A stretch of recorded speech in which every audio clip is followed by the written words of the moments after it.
کربلا کے سامنے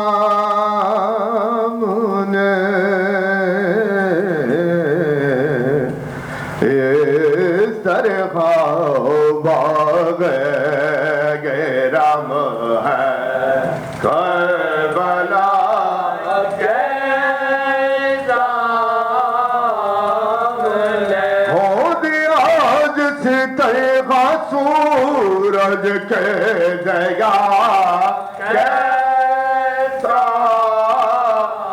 منے اس طرح باغ گرم ہے کربلا کے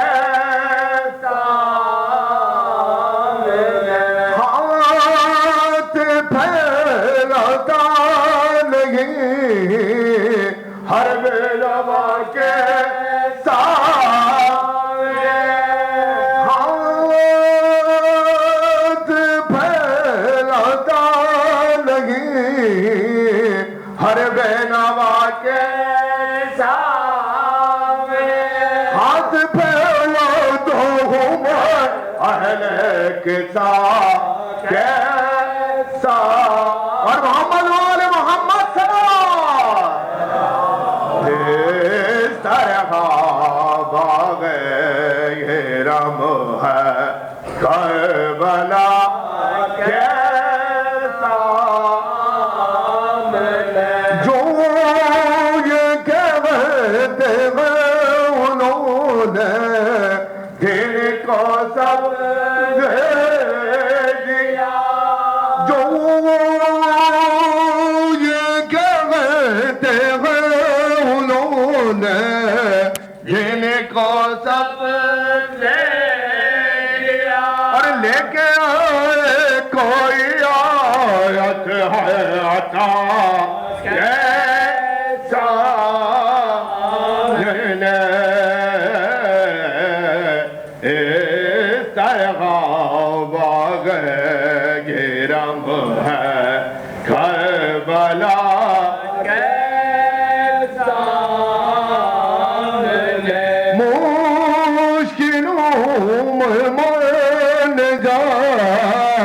پھر کر پکارا یا اور مشکل میں تھے مشکل کشا کیسا منے اس طرح باغ گرم ہے کربلا کے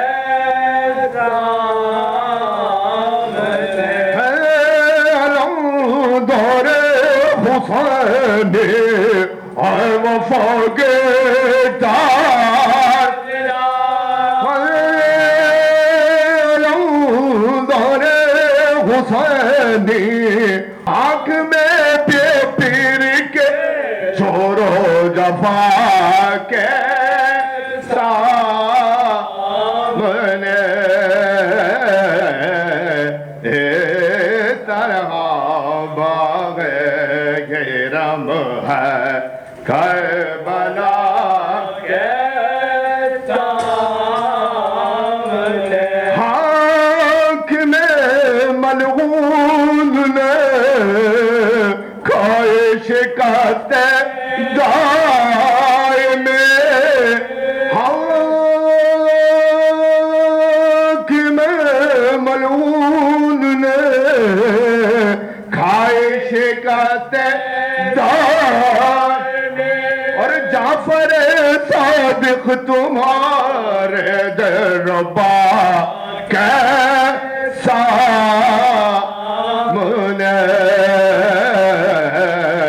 اس طرح باغ گرم ہے کربلا کے سامنے بز میں کام فقط ہے طیب ہوتا ہے اور باز میں کام فقط ہے طیب ہوتا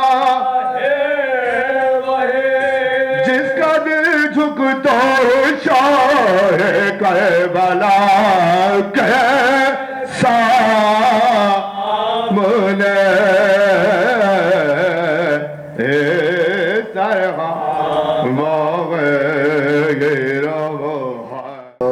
السميع العليم من الشيطان اللعين الرجيم بسم الله الرحمن الرحيم رب اشرح لي صدري ويسر لي أمري واحلل عقدة من لساني يفقهوا قولي ما شاء الله لا حول ولا قوة إلا بالله العلي العظيم بسم الله الرحمن الرحيم الحمد لله الذي جعلنا من المتمسكين بولاية أمير المؤمنين علي بن أبي طالب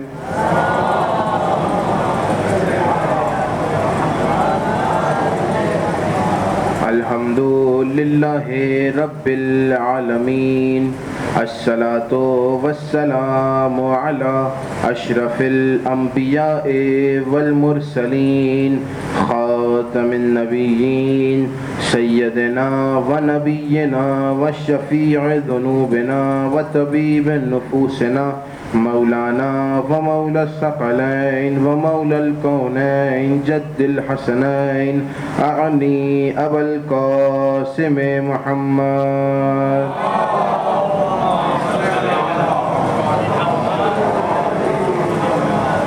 وعلى أهل بيته الطيبين الطاهرين المعصومين المظلومين المنتخبين المنتجبين الميامين واللعنة الدائمة الباقية على أعدائهم ومنكر ولايتهم وفضائلهم وجلالتهم وعظمتهم ومقامهم وطهارتهم ومصائبهم وغاصب حقوقهم أجمعين من الآن إلى قيام يوم الدين أما بعد فقد قال الله تبارك وتعالى في محكم كتابه المجيد وفرقانه الحميد وقوله الحق بسم الله الرحمن الرحيم يا أيها الناس اعبدوا ربكم الذي خلقكم والذين من قبلكم لعلكم تتقون والذي جعل لكم الأرض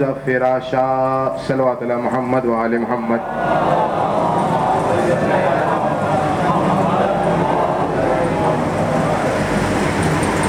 حمد ہے اس پروردگار عالم کی کہ جس نے ایسے پرآشوب دور میں بھی دوبارہ فرش ازا کی راہ دکھا دی.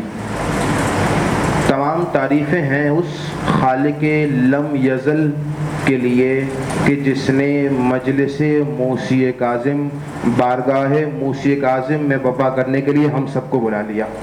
صلوات ہدیہ کریں محمد اور آل محمد.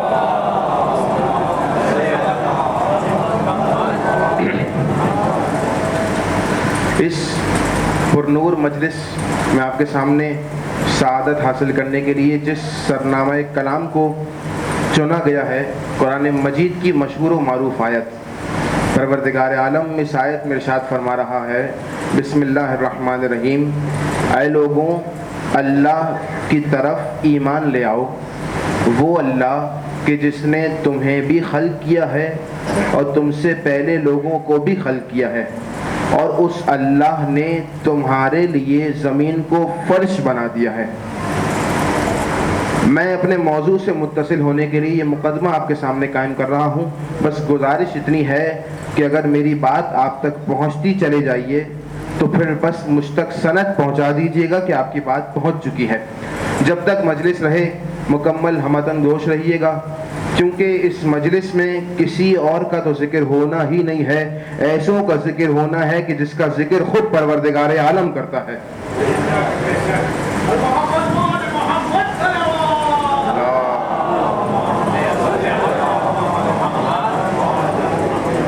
پروردگار عالم کیا کہہ رہا ہے؟ ارشاد باری تعالیٰ ہو رہا ہے وہ اللہ وہ ہے اور وہی تو وہ اللہ ہے کہ جس نے تمہارے لیے زمین کو فرش بنایا ہے. زمین کو کیا بنایا ہے؟ فرش بنایا ہے. زمین کو بچھا دیا ہے. زمین فرش ہے, اور زمین کا فرش ہونا وہ بہتر سمجھ سکتے ہیں کہ جو خود فرش بچھانا جانتے ہیں. جو فرش بچھانا جانتے ہیں وہ زیادہ بہتر جانتے ہیں کہ زمین فرش کس طرح سے ہے. زمین کیا ہے؟ فرش ہے. اب جو فرش بچھانا جانتے ہیں انہیں یہ بات پتہ ہے کہ جب فرش بچھایا جاتا ہے تو قاعدہ یہ ہے کہ جب بھی بچھایا جاتا ہے تو پہلے سمٹا ہوا لایا جاتا ہے. ایسا ہی ہوتا ہے, جب فرش ادا بچھائی جاتی ہے تو پہلے وہ سمٹی ہوئی ہوتی ہے, پھر اسے بچھایا جاتا ہے. پروردگار کیا کہہ رہا ہے؟ پروردگار کہہ رہا ہے اس اللہ نے زمین کو فرش بنایا ہے. اس کا مطلب کوئی ایسا دور تھا جب زمین بچھی ہوئی نہیں تھی, سمٹی ہوئی تھی. توجہ, ایک ایسا وقت تھا کہ جب زمین بچھی ہوئی نہیں تھی, وہ زمین سمٹی ہوئی تھی. اب ایسا نہ ہو کہ کوئی سمجھے کہ ہم اپنی طرف سے یہ معنی اخذ کر بیٹھے ہیں. قرآن مجید کی دیگر آیات اس بات کو ثابت کر رہی ہے. ارشاد باری تعالیٰ آ رہا ہے بسم اللہ الرحمن الرحیم والارض وما طحاها, زمین کی قسم اور اس کو بچھانے والے کی قسم. اس کا مطلب یہ ہوا کہ زمین کسی دور میں بچھی ہے, اس سے پہلے بچھی ہوئی نہیں تھی. اللہ نے کیا کہا؟ زمین کی قسم اور زمین کے بچھانے والے کی قسم. زمین کی قسم الگ ہے, زمین کے بچھانے والے کی قسم الگ ہے. خدا کہہ رہا ہے زمین کی قسم والارض وما طحاها. کیا لفظ استعمال ہوا؟ طحاها, توائے ہے کھڑا زبر ہا الف. زمین کی قسم اور زمین کے بچھانے والے کی قسم. طحاها یعنی بچھانے والا. مجھے بتائیے یہ لفظ طحاها قرآن مجید میں صرف ایک مرتبہ استعمال ہوا ہے اور صرف زمین کے لیے استعمال ہوا. ایک اور آیت میں پروردگار ارشاد فرما رہا ہے بسم اللہ الرحمن الرحیم والارض بعد ذالک مداحا. کیا فرما رہا ہے پروردگار؟ پروردگار کہہ رہا ہے اور جب ہم نے آسمانوں کو بنا لیا تو پھر ہم نے زمین کو بچھایا. لفظ دہاہا, لفظ طحاہا, یہ دونوں لفظ استعمال ہوئے ہیں. دونوں کے معنی ہے بچھا دینا. دونوں کے کیا معنی ہے؟ بچھا دینا. پروردگار کہہ رہا ہے فرش کو بچھایا ہے, طحاہا بچھا دیا ہے, زمین کو تمہارے لیے بچھایا ہے. دہاہا, اب جو دہاہا کے لفظ کو نہیں پہچانتا وہ مدحیہ کے لفظ کو ضرور جانتا ہے. جو مدحیہ کے لفظ کو بھی نہیں پہچانا, آئیے میرے ساتھ چلیے, میں دامن پکڑ کے آپ کو حدیث قصہ کی جانب لے آؤں گا. حدیث قصہ میں جب پروردگار اہل بیت کی فضیلت بیان کر رہا ہے تو کیا ارشاد فرما رہا ہے؟ ارشاد فرما رہا ہے انی ما خلقت سماء مبنیہ ولا ارض مدحیہ. نہ میں نے زمینوں کو بچھایا ہے نہ آسمانوں کو بنایا ہے. آسمانوں کو بنایا ہے اہل بیت کی محبت میں بنایا ہے, نہ زمینوں کو بچھایا ہے. اگر بچھایا ہے اہل بیت کی محبت میں بچھایا ہے.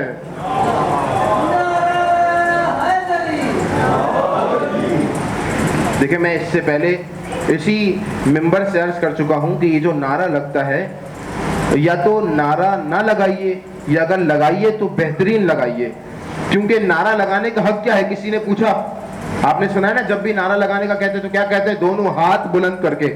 پچھلے ہی جشن میں نے عرض کیا تھا, کسی نے ایک سنی عالم سے پوچھا اتنا بتائیے یہ کیا وجہ ہے کہ جب ہم آپ کی مجلسوں میں آتے ہیں یہاں نعرہ تکبیر لگتے ہیں, نعرہ رسالت لگتا ہے, نعرہ حیدری لگتا ہے تو فقط نعرہ لگتا ہے, لیکن جب ہم شیعوں کی مجلسوں میں جاتے ہیں تو وہ کہتے ہیں دونوں ہاتھ بلند کر کے نعرہ لگائیے. توجہ, وہ کیا کہتے ہیں بھئی یہ کیا وجہ ہے کہ جب شیعوں کی مجلسوں میں جاتے ہیں تو وہ کہتے ہیں دونوں ہاتھ بلند کر کے نعرہ لگائیے؟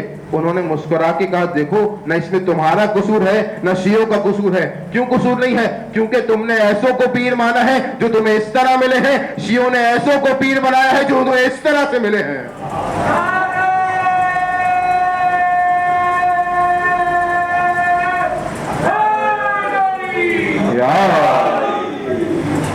اور زمین کو بچھایا ہے, زمین بچھی ہوئی ہے. پروردگار عالم اے زمین کو بچھانے والے, اے زمین کو فرش بنانے والے, اتنا بتا کہ ایسا کیوں نہیں ہوا کہ تو نے زمین کو بنایا ہوتا؟ تو نے قرآن میں یہ کیوں نہیں فرمایا والارض وما بناہا, زمین کی قسم اور اس کے بنانے والے کی قسم؟ نہیں, پروردگار نے کیا فرمایا؟ زمین کی قسم اور اس کے بچھانے والے کی قسم. توجہ, بچھانے والے کی قسم, بنانے والے کی قسم نہیں ہے. اللہ نے سورج کا جب ذکر کیا تو کہا ہم نے سورج کو بنایا ہے. جب آسمان کا ذکر کیا تو کہا ہم نے آسمان کو بنایا ہے، لیکن جب فرش کا ذکر کیا، زمین کا ذکر کیا تو کہا ہم نے اسے بچھایا ہے۔ میں نے کیا کہا؟ اس کی وجہ وہ ہے، وہی وجہ جانتے ہیں جو فرش بچھانا جانتے ہیں۔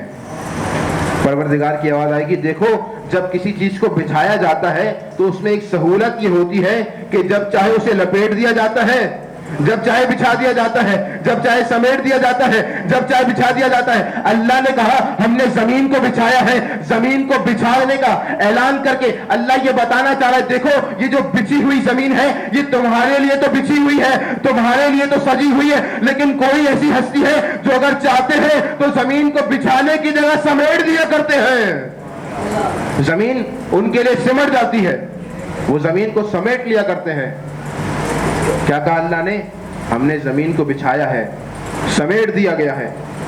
اب ہم نے وہ لمحہ ڈھونڈنا شروع کیا کہ تاریخ میں وہ کون سا ایسا وقت ہے کہ جب بچھی ہوئی زمین سمٹ گئی ہے۔ توجہ، تاریخ وہ لمحہ ڈھونڈتے ڈھونڈتے ایک ایسے منزل پہ پہنچی کہ جہاں سلیمان نبی اعلان کر رہے ہیں۔ توجہ، سلیمان کیا اعلان کر رہے ہیں؟ سلیمان اعلان کر رہے ہیں کون ہے جو ملکہ بلقیس کے یہاں آنے سے پہلے اس کا تخت لے آئے؟ کون ہے جو تخت لے آئے گا؟ مزاج تو دیکھیے ذرا، یہ بادشاہوں کا انداز تو دیکھیے، کون ہے جو تخت لے آئے گا؟ خود قادر نہیں ہے، قادر ہیں لیکن اعلان کر کے اپنے ولی کو سامنے لانا چاہ رہے ہیں۔ توجہ، کون ہے جو تخت بچھائے گا، تخت لے آئے گا؟ جنات آئے، حضور اجازت دیجئے، کب تک لے آؤ گے تخت؟ کہا آپ کے محفل کے برخاست ہونے سے پہلے تخت آ جائے گا۔ سلیمان نے دوبارہ اعلان کیا، کون ہے جو اس سے جلدی تخت لے آئے؟ مجھے بتائیے، نبی کے بار بار کہنے کے بعد ایک ہی ہستی تھی جو بار بار آ جاتی تھی، کیا نام تھا؟ آصف بن برقیہ نام تھا۔ آصف بن برقیہ آیا، کہنے لگا اے نبی اللہ مجھے اجازت دیجئے۔ کہا کب تک لے آؤ گے تخت؟ کہا پلک جھپکنے سے پہلے تخت لے آؤں گا۔ توجہ، پلک جھپکنے سے پہلے تخت لے آؤں گا۔ آصف بن برقیہ کو اذن ملا، چاہا کہ پھیلی ہوئی زمین سمٹ اٹھے۔ توجہ، چاہا کہ جو زمین پھیلی ہوئی ہے یہ سمٹ جائے۔ زمین کو اشارہ کیا، زمین نے سمٹنا شروع کیا۔ پل بھرنے میں، پلک جھپکنے سے پہلے وہ جو ملکہ بلقیس کا تخت تھا وہ سامنے آ گیا۔ ملکہ بلقیس کا تخت سامنے آ گیا۔ جب پوچھا یہ تخت سامنے کیسے آ گیا، اتنا جلدی یہ کمال کیسے دکھایا، تو کہا گیا آصف بن برقیہ کے پاس ایک اسم اعظم کا علم تھا۔ توجہ، آصف بن برقیہ کے پاس ایک اسم اعظم کا علم تھا۔ تو مجھے کہنے کی اجازت دیجیے نا، جس کے پاس ایک اسم اعظم کا علم ہو اس کا اختیار اتنا بڑا ہے، جس کے پاس پوری کتاب کا علم ہو نہ جانے اختیار کتنا بڑا ہوگا۔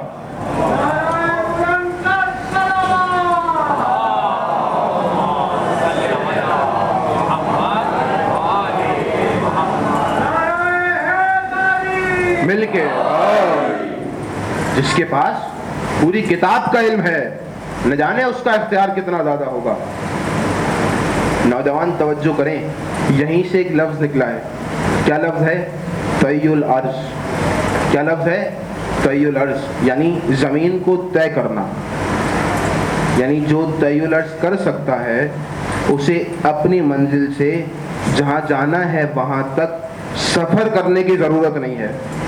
اس نے ارادہ کیا، پھیلی ہوئی زمین سمٹ جاتی ہے۔ کیا کہتے ہیں اسے؟ طی الارض۔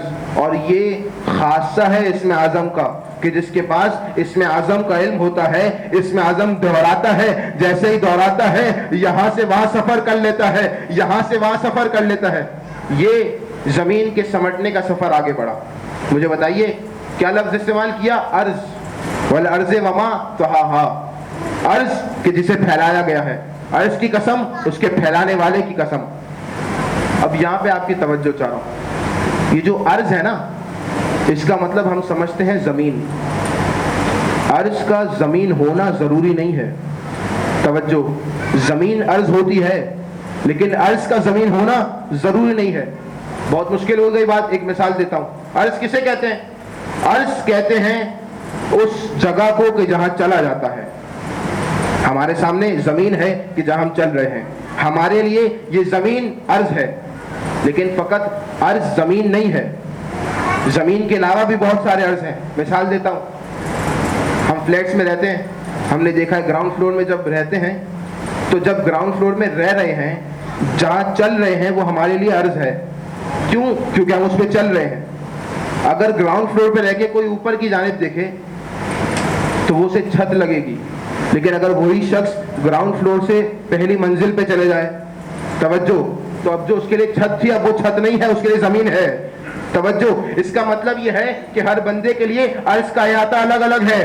جو جس پر چل رہا ہے وہ اس کا عرض ہے. جو جس پر چل رہا ہے، توجہ، جو جس پر چل رہا ہے وہ اس کا عرض ہے. جو جس پر چلتا ہے وہ اس کا عرض ہے. جو جہاں جہاں چل سکتا ہے اس کا عرض کا احاطہ اتنا بلند ہوتا جاتا ہے. جو جہاں جہاں چل سکتا ہے اس کا عرض کا احاطہ اتنا بلند ہوتا جاتا ہے. اب کہنے دیجئے نا، اگر کسی کے قدم کعبہ کوسین تک پہنچ جائے تو اس کا عرض کا احاطہ کتنا بڑا ہوگا. تو یہ میں کہوں نا کہ جہاں زمین کے لڑنے والوں کی حدیں تمام ہو جاتی ہے، آل محمد کی عرض کی حدیں شروع ہوتی ہیں.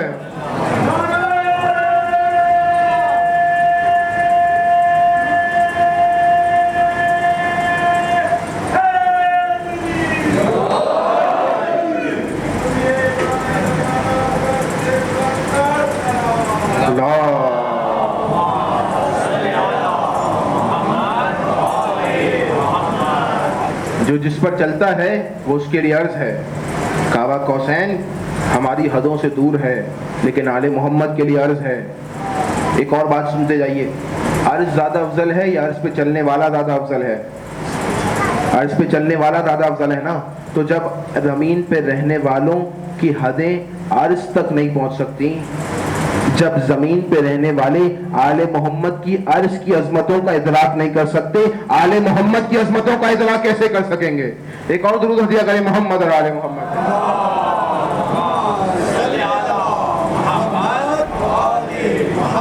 ہم نے زمین کو عرض بنایا ہے، زمین بچھی ہوئی ہے، زمین کو تمہارے لیے پھیلا دیا ہے. یہ زمین کے پھیلنے کا سفر آگے بڑھا. خداوند متعال نے قرآن مجید میں ارشاد فرمایا، بسم اللہ الرحمن الرحیم، ان الارض للہ، بے شک زمین اللہ کی ہے. توجہ، جملے پر بھی توجہ، جملے کی نزاکت پر بھی توجہ. پروردگار کیا کہہ رہے ہیں؟ بے شک زمین اللہ کی ملکیت ہے. یعنی زمین کا مالک کون ہے؟ زمین کا مالک اللہ ہے. توجہ، زمین کا مالک کون ہے؟ زمین کا مالک اللہ ہے. تو یہ قاعدہ بنانا کہ اگر کوئی اللہ کی زمین پہ چلے اور غیر اللہ کو سجدہ کرتا ہو، غیر اللہ کی عبادت کرتا ہو، غیر اللہ کو خدا مانتا ہو، تو اس پہ زمین پہ چلنا حرام ہو جاتا ہے. یہی قانون بنانا، اگر کوئی اللہ کے علاوہ کسی اور کو خدا مانے، اللہ کے علاوہ کسی اور کی عبادت کرنا شروع کرے، تو چونکہ زمین اللہ کی ہے اس پر زمین کا چلنا حرام ہو جاتا ہے. وہ زمین پہ چل نہیں سکتا، چلنا حرام ہو جاتا ہے. مسلمانوں، قاعدہ کیوں تبدیل کرتے ہو؟ پیمانہ تو یہی رکھو. تم نے قاعدہ کیا بنایا؟ قاعدہ یہی بنایا، جس کی زمین ہوتی ہے اسی کے چاہنے والے چلتے ہیں. اگر یہی زمین فاطمہ زہرا کو مہر میں مل جائے تو قاعدہ تو وہی رکھو، فاطمہ کے چاہنے والوں کا چلنا جائز ہے، منکروں کا چلنا بھی حرام ہو جاتا ہے. بے شک زمین اللہ کی ہے، زمین پر اللہ کے علاوہ کسی اور کی عبادت کرنے والے کا چلنا حرام ہے. آگے خداوند متعال نے کمال کر دیا، ارشاد فرمایا، بسم اللہ الرحمن الرحیم، ان الارض للہ یورثها من یشاء من عبادی، اللہ جسے چاہے اپنے بندوں میں سے زمین کا وارث بنا دیتا ہے. توجہ، جسے چاہے اپنے بندوں میں سے زمین کا وارث بنا دیتا ہے. اب کیسے پتا چلے کون زمین کا وارث ہے؟ کیسے پتا چلے کس کی وراثت میں زمین آ رہی ہے؟ کیسے پتا چلے کون زمین کا وارث ہے؟ تو قاعدہ نظر میں آتا ہے. قاعدہ یہ ہے، زمین جسے اپنا حال سناتی جائے سمجھ جانا وہی زمین کا وارث ہے. ہم نے ڈھونڈنا شروع کیا، کون ہے جسے زمین اپنا حال سناتی ہے؟ کون ہے جسے زمین اپنے احوال بتاتی ہے، روزانہ پہ ہونے والے حالات سناتی ہے؟ تو ہمیں خیبر میں ایک ایسا مرد ملا جسے علی کہتے ہیں. زمین بتاتی جاتی تھی، مولا یہ جنگ پہ جاتے تھے، یہ بھاگ کے آ جاتے تھے. تو قاعدہ کیا بنا؟ زمین اپنے وارث کو حال سناتی ہے. خوش نصیب سمجھیے اپنے آپ کو، بیٹھے ہیں موشی کاظم کی مجلس میں.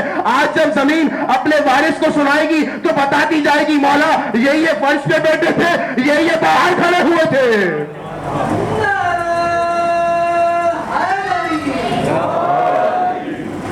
خوش نصیب ہیں ہم، فرش پہ بیٹھے ہوئے ہیں. زمین اپنے وارث کو حال سنائے گی، مولا یہ حضرات فرش پہ بیٹھے ہوئے تھے، آپ کی مجلس میں شامل تھے. موسی کاظم کا ذکر آیا، اللہ کہہ رہا ہے زمین اپنے وارث کی وراثت میں ہے. کیا کہا اللہ نے؟ زمین وراثت میں ہے. اللہ جسے چاہے زمین کا وارث بنا دیتا ہے اپنے بندوں میں سے. وارث کی پہچان کیا ہے؟ وارث کی پہلی پہچان کہ زمین اپنا حال اسے روز روز سنائے. وارث کی دوسری پہچان وہ زمین کو لپیٹنا جانتا ہو, زمین کو سمیٹنا جانتا ہو. یہ زمین کے سمٹنے کی تاریخ آگے بڑھی. یہ تاریخ آگے بڑھتے بڑھتے ایک ایسی منزل پہ لے آئی کہ جہاں بغداد کا قید خانہ نظر آیا.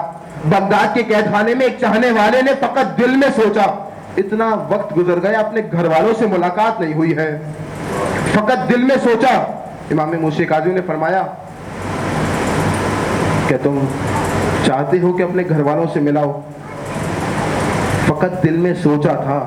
علی بن مسیب نام ہے امام کے چاہنے والے کا. کہا مولا میں نے تو دل میں سوچا تھا, آپ نے میرے دل کی بات پڑھ لی. ہم ایسوں کو امام مانتے ہیں جو دل کے احوال سمجھ جاتے ہیں. ہمارا مقدر تو دیکھیے, ایسوں کو تو امام مانتے ہی نہیں ہے جو اپنے دل کے احوال تبدیل کرتے بیٹھتے ہو. ہم ایسوں کو مانتے ہیں جو دل کے احوال جان جاتے ہیں. کہ مولا جانا تو چاہتا ہوں لیکن جائیں گے کیسے؟ امام مسکرائے, کہا اے علی بن مسیب ابھی تمہیں ہماری معرفت نہیں ہوئی ہے. یہ کون ہے علی بن مسیب؟ جو امام کے ساتھ ساتھ ہے. قید خانے میں جب امام کو قید کیا گیا علی بن مسیب کو بھی قید کیا گیا. ایک ایک زندان میں امام کے ساتھ ہے. کہا اے علی بن مسیب تمہیں ابھی ہماری معرفت نہیں ہوئی, جاؤ لباس کو تبدیل کراؤ. کہا مولا کہاں کا ارادہ ہے؟ کہا جو کہہ رہا ہوں وہ کرتے چلے جاؤ, جاؤ لباس تبدیل کراؤ. علی بن مسیب لباس تبدیل کرائے. جیسے ہی لباس تبدیل کر کے آئے امام نے کہا اے علی بن مسیب اپنی آنکھوں کو بند کر لو. کہ مولا کیا ارادہ ہے؟ کہ میں جو کہہ رہا ہوں عمل کرتے جاؤ. علی بن مسیب نے آنکھوں کو بند کیا. امام نے علی بن مسیب کے ہاتھ کو تھاما. میرا دل کہتا ہے امام نے اپنے غلام کو اشارہ کیا ہوگا, اے زمین تو پھیلی ہوئی ہے ذرا سمٹتی چلی جا. زمین نے سمٹنا شروع کیا. علی بن مسیب کہتا ہے ہم بغداد کے قید خانے میں آنکھیں بند کر کے کھڑے تھے, اب جو آنکھوں کو کھولا کربلا کی زمین پہ کھڑے تھے, سامنے حسین کا روضہ نظر آیا ہے. زمین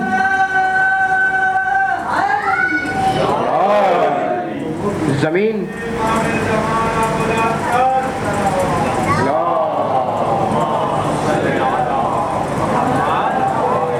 اس سے بہتر اور بلند درود ہدیہ کریں محمد اور آل محمد.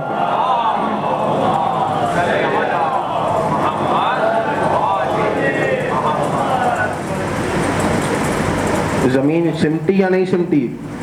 زمین کے وارث کو اختیار ہے, جب چاہے زمین کو پھیلا دے, جب چاہے زمین کو سمیٹ دے. اور زمین سمٹتی کیسے ہے؟ ایک کونے سے. اب مجھے بتائیے زمین کو اللہ تعالیٰ نے کیا کہا؟ اللہ نے کہا زمین فرش ہے, اور فرش بچھانے والے جانتے ہیں کہ جب فرش بچھایا جاتا ہے اور اسے سمٹنے کا ارادہ کیا جاتا ہے تو کیا ارادہ کیا جاتا ہے؟ جہاں سے سمیٹنا ہوتا ہے اس کونے کو پکڑا جاتا ہے, جہاں تک سمیٹنا ہوتا ہے اس کونے کو پکڑا جاتا ہے, سرے سے سرا ملا دیا جاتا ہے, زمین سمٹ جاتی ہے. توجہ, یہی ہوا. امام کربلا کی زمین پہ لے آئے, فرمایا اے علی بن مسیب جاؤ جا کے ہمارے جد کی زیارت کراؤ, نماز ہدیہ پڑھاؤ. علی بن مسیب گئے, نماز پڑھ کے آئے. امام نے کہا علی بن مسیب اب دوبارہ آنکھوں کو بند کرو. اب جو آنکھوں کو بند کیا امام نے دوبارہ غلام کو اشارہ کیا. تابع ہے نا زمین, زمین نے اتباع کرنا شروع کی, زمین نے سمٹنا شروع کیا. اب جو علی بن مسیب نے کہا میں نے آنکھوں کو کھولا, میں نے دیکھا مدینہ میں روضہ رسول کے سامنے کھڑے ہیں. توجہ نہیں کی آپ نے, مدینہ میں روضہ رسول کے سامنے کھڑے ہیں, روضہ رسول کے سامنے کھڑے ہیں. ارے وہ اور لوگ ہوتے ہیں جو کہتے ہیں مدینہ سے کربلا جائیے, مدینہ سے کربلا جائیے. سیرت موسی کاظم یہ ہے پہلے کربلا کی زیارت کرائے پھر مدینہ کی زیارت کو لے آئے ہیں. اے علی بن مسیب جاؤ جا کے روضہ رسول کی زیارت کراؤ. جب زیارت کراؤ نا تو اپنے گھر والوں سے مل کے آ جانا. توجہ, اس موڑ پہ انتہائی توجہ چاہ رہا ہوں آپ سے. اپنے گھر والوں سے مل کے آ جاؤ. یقین ہے نا جب علی بن مسیب گھر پہنچے ہوں گے گھر والے حیران ہو گئے ہوں گے. گھر والوں کے دل میں یقین تو ہوگا کہ خود تو آ نہیں سکتے ہیں, کسی کا دامن تھام کے آ چکے ہیں. توجہ, کیا یقین ہے؟ خود تو آ نہیں سکتے, کسی کا دامن تھام کے آئے ہیں, کسی کا دامن تھام کے آئے ہیں. بس شرط یہ ہے کہ دل میں شک و شبہ نہ ہو. شرط کیا ہے؟ دل میں شک و شبہ نہ ہو، دل میں کوئی عیب نہ ہو، دل میں کوئی شک نہ ہو، یقین کی منزل پہ فائز ہو، عشق کی منزل پہ فائز ہو۔ ارے ہم بھی تو یہی کہتے ہیں، ہماری اتنی اوقات کہاں، ہماری اتنی ظرفیت کہاں کہ جنت کا اتنا طویل سفر کر سکے، بس جنت کے وارث کا دامن تھامیں گے، علی کا دامن تھامیں گے، یہاں سے وہاں پل بھر میں چلے جائیں گے۔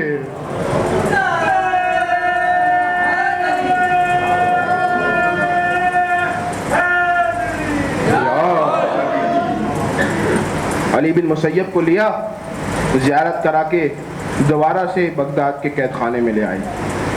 یہ اختیارات دیکھیے امام کے، یہ نہ سمجھیے گا کہ امام کے پاس اختیارات نہیں ہیں۔ امام قید خانے میں ہیں لیکن اختیارات امام والے ہیں۔ توجہ، یہ خود قید خانے میں ہے، دنیا سمجھ رہی ہے ہم نے قید کر رکھا ہے۔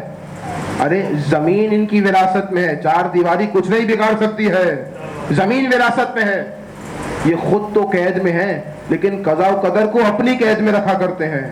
کسی نے کیا خوب کہا، یہ خود تو قید میں ہے لیکن قضاء و قدر کو اپنی قید میں رکھے ہوئے ہیں۔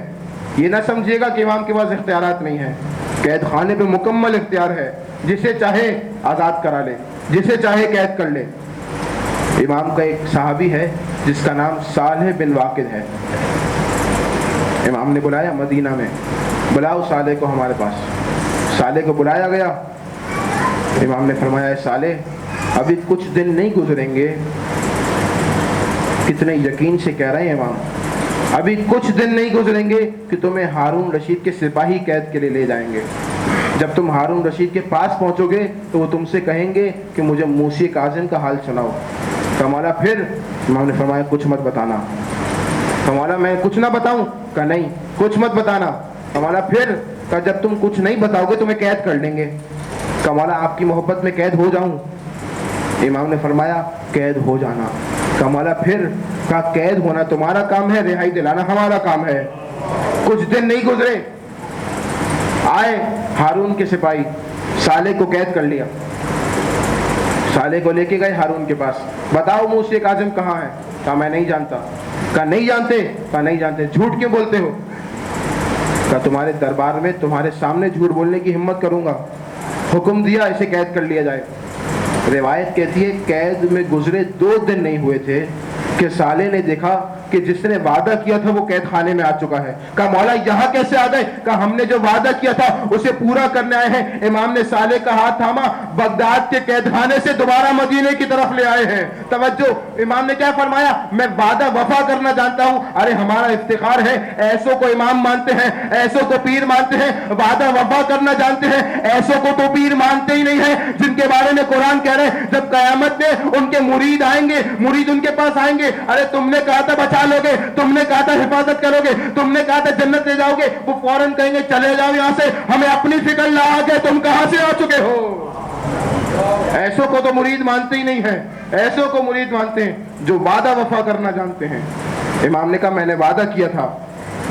امام کا صحابی علی بن یقطین بغدادی، کتنا عظیم صحابی ہے یہ، بس میں اپنی منزل سے قریب ہوتا جا رہا ہوں، کتنا عظیم صحابی ہے یہ۔ جانتے ہیں علی بن یقطین امام کا اتنا چاہنے والا ہے، مکمل جسے کہے شیعہ ہونے کا حق جسے تھا وہ علی بن یقطین تھا، امام کا چاہنے والا، اور وہ ہارون رشید کا وزیر ہو گیا۔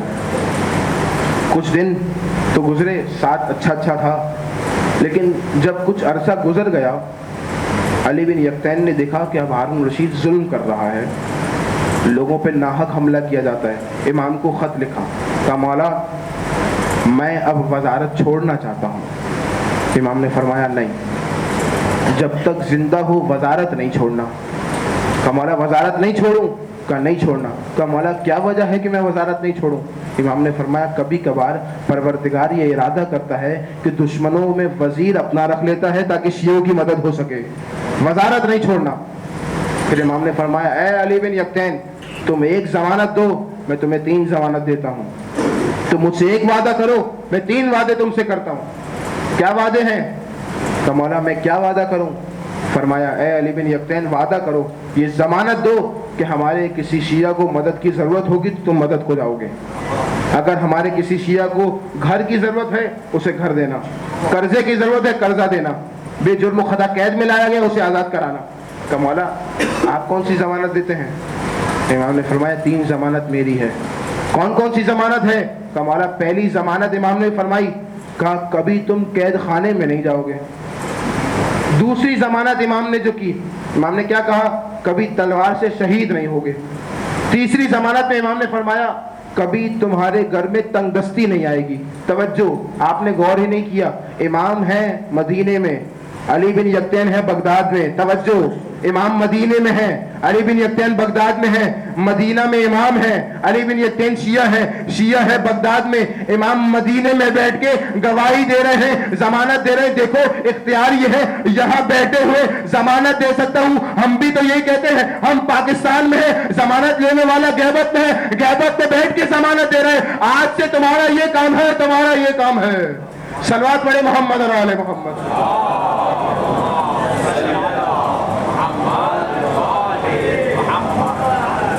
ضمانت لی ہے امام نے۔ جو یہ تینوں صفات اپنے گھر میں لانا چاہتا ہے، امام نے فارمولا دے دیا، دیکھو اہل بیت کی مدد کرو یا اہل بیت کے شیعوں کی مدد کرتے جاؤ، نہ کبھی قید خانے میں جاؤ گے، نہ کبھی تلوار سے شہید ہوگے، نہ تنگ دستی تمہارے گھر میں آئے گی۔ اگر کوئی وزیر یہ تینوں کام کرتا ہو، چاہتا ہو یہ تینوں کام ہو، لیکن پھر بھی قید خانے میں جائے یا تلوار سے شہید ہو جائے یا تنگ دستی کا شکار ہو جائے، تو سمجھ جائیے گا اس نے شیعوں کے حقوق ادا کرنے میں کچھ کوتاہی ضرور کی ہوگی، وگرنہ امام کا وعدہ حق ہے، کوتاہی اس کی ہے۔ امام نے کیا فرمایا؟ قید خانے میں نہیں جاؤ گے۔ علی بن یقطین اتنے عظیم صحابی، میں اپنے موضوع سے ہٹا نہیں ہوں، میرا موضوع کیا ہے؟ زمین اور زمین کا سمٹ جانا۔ علی بن یقطین نے اپنے پاس سے 2 لوگوں کو بلایا، وزیر ہیں ہارون رشید کے، بلایا ذرا آؤ ادھر۔ آ گئے 2 لوگ، کہا یہ کچھ خطوط ہیں، یہ اپنے پاس رکھو، اور ہاں یہ خمس کا مال ہے، یہ جا کے امام کے حوالے کر دینا۔ کہاں ہے امام؟ مدینے میں۔ کہا دیکھو جب تم کوفہ پہنچو تو 2 گھوڑے خرید لینا اور ایسے سفر کو اختیار کرنا کہ تمہارے پیچھے کوئی نہ آ رہا ہو۔ ٹھیک ہے، کوفہ پہنچے، 2 گھوڑے خریدے، ایسے سفر میں گئے، ایسی جگہ کو اختیار کیا کہ جہاں کوئی پیچھا نہیں کر سکتا تھا۔ بس وہ خطوط اور وہ خمس کا مال لے کے امام کے سامنے جا رہے ہیں۔ ارادہ کیا ہے؟ امام سے ملنے کو جا رہے ہیں، امام سے ملاقات کو جا رہے ہیں۔ توجہ، کوفہ اور مدینہ کے درمیان آدھا فاصلہ رہ چکا تھا، مدینہ 1 رات کی مسافت پہ تھا۔ کہا کہ کل مدینے کی جانب چلیں گے، ابھی کچھ دیر آرام کر لیا جائے۔ کیا کہا؟ آرام کیا جائے۔ اپنے جانوروں کو باندھا، خود دسترخوان پہ بیٹھے۔ دسترخوان پہ بیٹھے ابھی کھانے کا ارادہ کر ہی رہے تھے کہ انہوں نے کہا کہ ہم نے دیکھا مدینہ سے گرد اٹھی ہے، مدینہ سے ایک غبار اٹھی، غبار ہٹی، دیکھا جس کی زیارت کو جا رہے تھے وہ امام کھڑے ہیں سامنے، امام موسیٰ کاظم سامنے کھڑے۔ مولا آپ نے زحمت کی، ہم آپ کی جانب آ رہے تھے۔ امام نے فرمایا مجھے معلوم ہے کہ تم میری طرف آ رہے تھے، تبھی تو میں تم سے ملاقات کو آ گیا ہوں۔ مدینے آنا بہتر نہیں ہے، اسی لیے میں خود تم سے ملاقات کو آیا ہوں۔ توجہ، کہ میری امانت مجھے دے دو۔ امام کو امانت دی۔ ان 2 لوگوں نے کہا مولا یہ کچھ خطوط ہیں، علی بن یقطین نے بھیجے ہیں۔ امام نے خطوط کو لیا، اپنے سامان سے کچھ خطوط ان دونوں کو دیے۔ کہ مولا یہ کیسے خطوط ہیں؟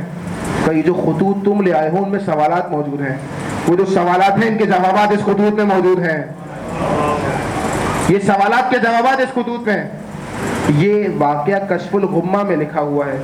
مجھے کشف الغمہ کے رائٹر سے صرف ایک شکایت ہے، میں کہوں آپ نے بڑی جرت کی، بڑا کام کیا آپ نے، اس واقعے کو لکھا، اس کا مطلب آپ اس واقعے کو مانتے ہیں۔ واقعہ کیا ہے؟ امام نے بغیر پڑھے خط کا جواب دے دیا، بغیر پڑھے خط کا جواب دے دیا۔ تو بھیا یہ تو مانیے جس کی اولاد اتنی عالم ہو اس رسول کے علم کا عالم کیا ہوگا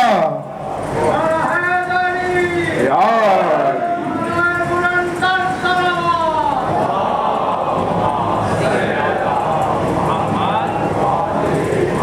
یہ خطوط ہیں، جاؤ علی بن یقطین کو دے دینا۔ شیعوں کے سوالات کے جوابات ان خطوط میں لکھ دیے ہیں۔ مولا بڑی نوازش آپ کی، آپ تشریف لائے، لیکن مولا دل ہے کہ ہم مدینہ ہو آئیں۔ توجہ رکھیے گا، مولا دل ہے مدینہ ہو آئیں۔ امام نے فرمایا کیوں جانا چاہتے ہو مدینہ؟ کہ مولا مدینے اس وجہ سے جانا چاہتے ہیں کیونکہ ہمارے پاس زاد راہ ختم ہو رہی ہے. کہ ذرا اپنی زاد راہ دکھاؤ. امام کو زاد راہ دکھائی گئی. امام نے زاد راہ کو ایک نظر سے دیکھا, کہا جتنی تمہارے پاس زاد راہ ہے اتنی زاد راہ میں تم کوفہ پہنچ جاؤ گے. کہا مولا نہیں, یہ زاد راہ کم ہے. امام نے فرمایا تم میرے اختیارات کو نہیں جانتے. اس کا مطلب یہ ہوا اگر امام چاہیں زمین امام کے لیے بھی سمٹ سکتی ہے, امام اشارہ کر دے شیعوں کے لیے بھی سمٹ سکتی ہے, زمین سمٹ جائے گی. کہا مولا لیکن پھر بھی دل ہے کہ ہم مدینہ ہو آئیں. کہا کیوں جانا چاہتے ہو؟ کہا مولا اس وجہ سے جانا چاہتے ہیں کہ دل ہے کہ ہم روضہ رسول کی زیارت کو جائیں, رسول کی زیارت کو جائیں. امام مسکرائے ہوں گے, کہا ہوگا اس کی بھی ضرورت نہیں ہے. کیوں ضرورت نہیں ہے؟ کہ میں تمہارے سامنے جو کھڑا ہوں, میرا دل کہتا ہے, امام نے کہا ہوگا ھذا لحم رسول اللہ, ھذا دم رسول اللہ, ھذا جلد رسول اللہ. ارے یہ رسول کا گوشت ہے, یہ رسول کا خون ہے, یہ رسول کی جلد ہے. تم نے مجھے دیکھ لیا, گویا رسول کو دیکھ لیا, میری زیارت ہو گئی, رسول کی زیارت ہو گئی. تو قانون کیا بنا؟ امام کی زیارت کرو, رسول کی زیارت کرو. ہم نجف جاتے ہیں, امام کی زیارت کرتے ہیں, امام کی زیارت کا ثواب بھی ملتا ہے, رسول کی زیارت کا ثواب بھی ملتا ہے. جنت البقیع جاتے ہیں, امام کی زیارت کرتے ہیں, امام کا ثواب بھی ملتا ہے, رسول کی زیارت کا ثواب بھی ملتا ہے. مشہد جاتے ہیں, امام کی زیارت کرتے ہیں, امام کی زیارت کا ثواب بھی ملتا ہے, رسول کی زیارت کا ثواب بھی ملتا ہے. بس ایک ایسی زیارت ہے جہاں ایک اور ہستی کی زیارت کا ثواب اضافی ہو جاتا ہے. ہم نے روایت کو ڈھونڈنا شروع کیا تو روایت ملی, ان الحسین من زارا فی. ایک صلوات پڑھیں محمد علی محمد.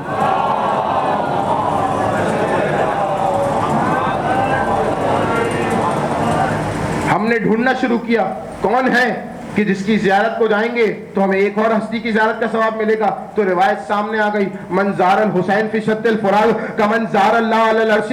جس نے حسین کی زیارت فرات کے کنارے کی ہے گویا ایسا ہے اس نے اللہ کی زیارت کی ہے. اس کا مطلب یہ ہوا حسین کی زیارت کو جاتے رہو, حسین کی زیارت کا ثواب بھی ملے گا, رسول کی زیارت کا ثواب بھی ملے گا, اللہ کی زیارت بھی ہوتی چلی جائے گی. صلوات پڑھیں محمد علی محمد.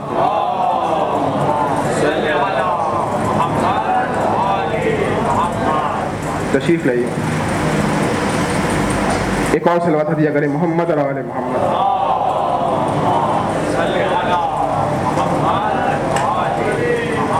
حسین کی زیارت کو جاؤ, حسین کی زیارت کا ثواب بھی ہے, رسول کی زیارت کا ثواب بھی ہے, اللہ کی زیارت بھی ہوتی چلی جائے گی. ایک اور نتیجہ یہ اخذ کیا جا سکتا ہے نا کہ جنہوں نے ان کی زیارت کی, رسول کی زیارت کی, جن کے دل میں ان کی محبت ہے, رسول کی محبت ہے, جن کے دل میں ان کے لیے بغض ہے, رسول کا بغض ہے, جنہیں انہیں اذیت دی ہے, رسول کو اذیت دی ہے, جنہیں انہیں قتل کیا ہے, رسول کو قتل کیا ہے, رسول کو قتل کرنے کا ثواب سزا ملے گی. بس عزیزوں, دامن وقت میں گنجائش نہیں ہے. امام موسی کاظم اتنی عظمتوں کے حامل, اختیارات ہیں امام کے. مجھے نہیں معلوم کہ مصائب کہاں سے شروع کروں, لیکن ایک دل ہے آپ کے سامنے روایت پڑھنے کا. میں گزارش کروں گا چراغوں کو بجھا دیا جائے تاکہ آج رونے میں کوئی بخل نہ کرے. جس امام کی شہادت کی شب ہے نا, اس امام کے بارے میں روایت کہتی ہے پوری زندگی 30 کلو کا امام پہ زیور. اور کون سا زیور ہے یہ؟ وہ زیور ہے جس میں ہتھ کڑیاں ہیں, جس میں بیڑیاں ہیں. 30 کلو ہے امام کے اوپر.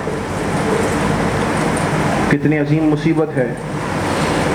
اس واقعے سے آغاز کر رہا ہوں کہ امام مدینہ میں ہے, مدینہ میں امام واجب نماز پڑھ رہے ہیں. واجب نماز کے دوران کچھ لعین آتے ہیں اور امام کی گردن پہ امامے کا کپڑا لپیٹ دیتے ہیں. روایت کہتی ہے انہوں نے امام کو واجب نماز میں کھینچنا شروع کیا. عزیزو, ہم نے یہ روایت سن لی, پڑھ لی, لیکن یہ اتنی آسان روایت نہیں تھی. میں کہوں گا یا علی ذرا اپنے بیٹے کی مدد کو جائیے, اپنے بیٹے کی نصرت کو جائیے, مجھ سے پوچھئے گا میں نے علی کو ہی کیوں پکارا. ارے فقط 2 ہی تو امام ایسے ہیں دور امامت میں گلے میں رسی باندھ کے کھینچا گیا ہے. ایک علی مرتضیٰ, ایک موسی کاظم ہے. امام کو کھینچا جا رہا ہے. عجیب جملہ ہے عزیزوں. روایت میں امام کی 18 بیٹیاں ہیں. 18 بیٹیاں. امام کو جب کھینچا جا رہا ہے کہ قید خانے میں لے جانے کے لیے، امام نے فرمایا مجھے ذرا اپنے گھر والوں سے ملنے کی اجازت دے دی جائے. وہ اجازت نہیں دیتے، وہ کہتے ہیں ذرا کوئی ضامن لے آؤ. علی کا بیٹا فرماتا ہے ارے میں فاطمہ کا لال ہوں، مجھے اجازت دو، میں اپنی بیٹیوں سے ملاؤں گا. اتنے میں ایک شخص آ کے کہتا ہے ارے میں ضمانت دیتا ہوں، اسے اجازت دے دو، یہ مل کے واپس آ جائے گا. ان سپاہیوں نے کہا ارے یا تو مدینے کا نہیں ہے یا تو مسلمان نہیں ہے. وہ کہتا ہے ہاں میں مسلمان نہیں ہوں، میں یہودی ہوں. توجہ، وہ کہتا ہے میں یہودی ہوں. کہا 17 سال سے میرے گھر کی دیوار امام کے گھر کی دیوار سے ملتی ہے.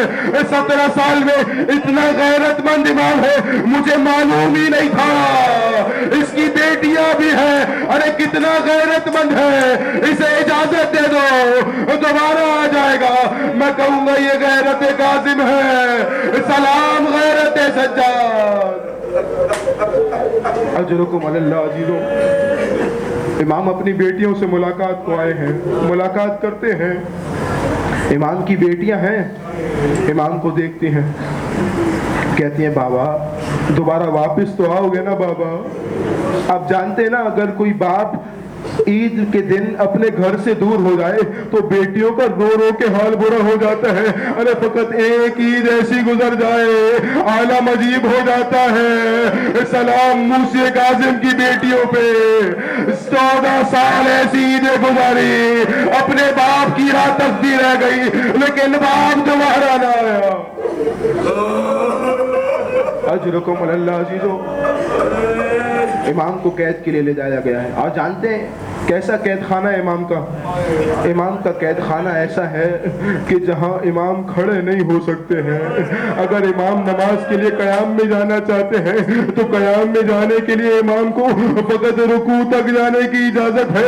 اتنا تنگ ہے یہ قید خانہ، امام کو سانس لینے کی گھٹن ہے. مجھے بتائیے ابھی ہم نے جس دور کو گزارا ہے، گھر میں رہنے کو کہا گیا تھا، ہم گھر میں رہتے تھے، لیکن ایک ایسا وقت آ جاتا تھا کہ جب بندہ گھر میں رہ کے اکتا جاتا تھا. میں فقط ایک بات کہوں گا، اپنے دل پہ ہاتھ رکھ کے سوچے گا ارے اتنا بڑا گھر ہے لیکن ایک وقت آتا ہے گھر میں رہ کے اکتا جاتے ہیں. سلام موسی کاظم پر.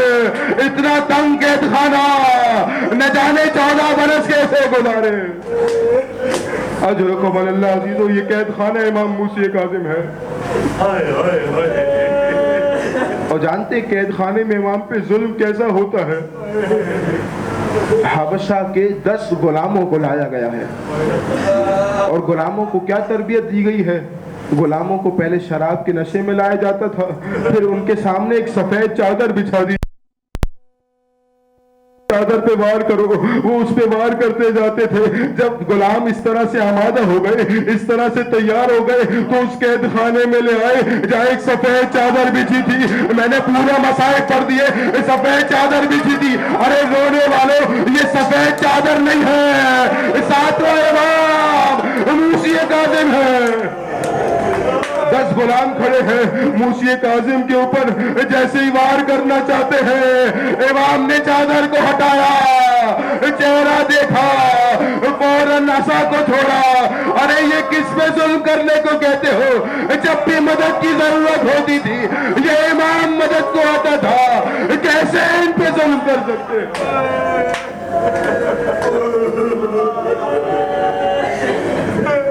ایک داروگہ ہے جس کا نام ہے سندھی بن شاہد. آپ جانتے ہیں کتنا سخت داروگہ ہے. یہ اتنا سخت داروگہ ہے کہ امام فرماتے ہیں ارے یہ داروگہ روزانہ میرے بابا کو 100 تعزیانے وہاں کرتا تھا. اجرکم اللہ. عزیزو، میں نے پورے مسائل پڑھ دیے، فقط سفید چادر والا امام نہ جانے 100 تعزیانے. کچھ آنے والے آتے ہیں کہتے ہیں او داروغہ زندان، ہمیں اپنے امام سے ملاقات کرنی ہے. اس نے کہا یہ جو کھڑکی ہے اس سے امام کو دیکھ لو. کیسے پڑھوں نہ جانے, وہ کھڑکی سے دیکھتے ہیں, دیکھ کے روتے ہیں, کہتے ہیں ہمیں ہمارا امام نظر نہیں آتا. وہ کہتا ہے نہیں تمہارا امام اندر ہی ہے. کہتے ہیں نہیں امام نظر نہیں آتا. انہوں نے چاہنے والوں کو لیا, سفید چادر کو ہٹایا, ارے یہ تمہارا امام ہے. امام پہ ظلم کرنا شروع کیا. امام کہتے ہوں گے ارے مجھے چاہنے والوں کے سامنے تو مت. اجرکم اللہ عزیزو. آپ جانتے ہیں روایت کا جملہ کیا ہے؟ روایت کا جملہ یہ ہے, امام کی جو زیارت ہے نا اس میں زیارت ہے ہمارا سلام ہو اس امام پہ کہ جس کے ٹخنے کی ہڈی چور چور ہو چکی تھی. اور جانتے ہیں کیسے چور چور ہو گئی تھی؟ ارے اتنا سخت ہے یہ جو امام کی پیروں کی ہڈیاں چور چور ہیں. یہ ہڈیوں کا چور چور ہونا عزیزو, آپ کے سامنے میں نے ایک اور دفعہ پڑھا تھا. ایک زہرا ہے پسلیاں چور چور ہے, ایک زہرا کا بیٹا ہڈیاں چور چور ہو چکی ہے. ظلم کی انتہا امام پہ. آیا یہ لعین, اس نے امام کے سامنے زہر آلود کھجوریں پیش کی ہیں. کمالا یہ کھجوریں کھانی ہیں. امام نے کھجوروں میں سے 2 کھجوریں اٹھائی ہیں اور کہا یہ باقی کھجوریں لے جا. وہ کہتا نہیں آپ کو ساری کھجوریں کھانی پڑیں گی. امام نے رو کے کہا ارے تو جو چاہتا تھا وہ یہ 2 کھجوروں کام ہو جائے گا, 2 کھجوروں سے وہ اثر ہو جائے گا. بس عزیزو اس لعین نے کیا کیا, اس نے بغداد کے لوگوں کو بلایا, آؤ دیکھو دیکھو یہ امام موسی کاظم ہے, طبی موت مر رہے ہیں, انہیں کسی نے زہر نہیں دیا گیا. امام نے فرمایا نہیں مجھے زہر دیا گیا ہے, کھجوروں میں زہر دیا گیا ہے. روایت کا جملہ سنیں گے, مجھے معاف فرمائیے گا. اس لعین نے ایک قالین کو بچھایا, امام کو قالین میں لٹایا, قالین کو گھمایا, اپنے قدموں سے گستاخی کرنا شروع کی. میرا دل کہتا ہے امام کہتے ہوں گے السلام علیکہ یا جدہ, السلام علیکی یا فاطمہ الزہرا, اے جدہ فاطمہ زہرا میری مدد کیجئے. ایک فاطمہ زہرا ہے در دیوار کے درمیان, یہ موسی کاظم ہے قالین کے درمیان, وہاں دروازے سے وار ہوتا ہے, یہاں پیروں سے وار ہوتا ہے. اب جب امام کا تابوت لایا جائے گا نا, آپ دیکھیں گے جب تابوت آئے گا ذرا تابوت کو آرام سے اٹھائیے گا. ارے امام کا زخم ہے, جسم کمزور ہے, زخموں کے نشان, ہائے موسی کاظم کا تابوت.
غریب تھی